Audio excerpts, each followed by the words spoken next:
Good day and welcome to AutoCAD Academy. In today's video we are going to talk about the snap feature. So what is it exactly? Simply, AutoCAD without the snap feature can't be considered as an accurate tool for drafting engineering drawings.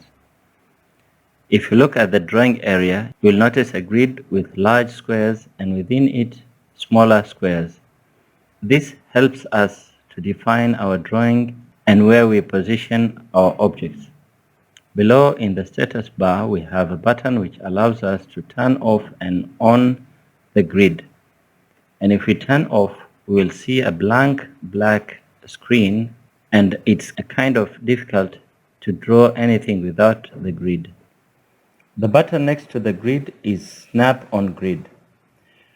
When turned on, the cursor will snap on the grid wherever there is a tool activated, such as the line which I selected. You will notice that the cursor movement has changed and it snaps on every square. That way I can choose to specify my first line point on any of the squares accurately.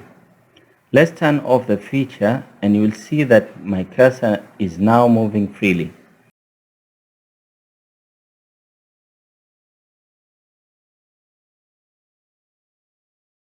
In older versions, the snap-on grid was very crucial, but nowadays because of the line and object snapping feature, we don't need the snap-on grid feature at all times.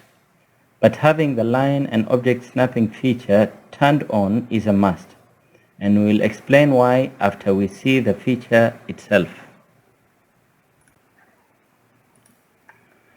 So, while we have the line tool active, when we close in to the rectangle and hover above its line, you will see a green symbol which changes depending on where I am on the line. So at the corner of the object, it changes to a green box and it says end point. While if I close in to the midpoint of the line, it will change to a green triangle symbol. And if I'm anywhere on the line beside the end or midpoint, it will change to a symbol which looks like the hourglass shape, and this snaps on for easy selection. As for centers of the object, it will show a green circle. And these symbols are very helpful, as you may notice. When I move away from the line, from the midpoint, it will create a guide with a green dotted line to align us to the midpoint we moved away from. Also, the snap feature lets us know the centers of our objects. So if I hover around the object, it will indicate a star shape at the center of the object. Another way of using the snap feature is when we draw a rectangle using the line tool. So if we draw a rectangle, you will see that on the third line, it is difficult to know where to click your fourth point. But with the help of the snap, we can take reference from the first point, and if it snaps, when we move down, a guideline will appear and it will show us where to click our fourth point. And once clicked, you will see the 2 points aligned accurately. Let's try another thing. If I want to create another rectangle below the one we drew, and I want the ends to align, I can hover over the endpoint and offset below to mark my first point of the line. Then move towards the other end, and you can see that I can also take reference from the above endpoint of the above rectangle, and it will show a guideline to where I should click my second point.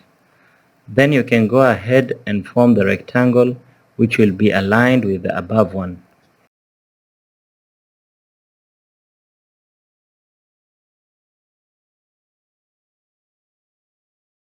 Let's try another useful thing using the snap feature. We can bisect the rectangle using the midpoint as a guide. Once we see the green dotted line, when moving the cursor below, select your first point and draw a vertical line upwards to bisect the rectangle. Let's check with the tape measure whether it is divided into 2 equal parts. And you can see here the width is 2.5360 on both sides. Why don't we try again, and this time bisect the rectangle horizontally to get 4 quarters. Hover over the side line until you see the midpoint symbol. Then offset to the right, and once you see the guideline, draw a horizontal line bisecting the rectangle into quarters.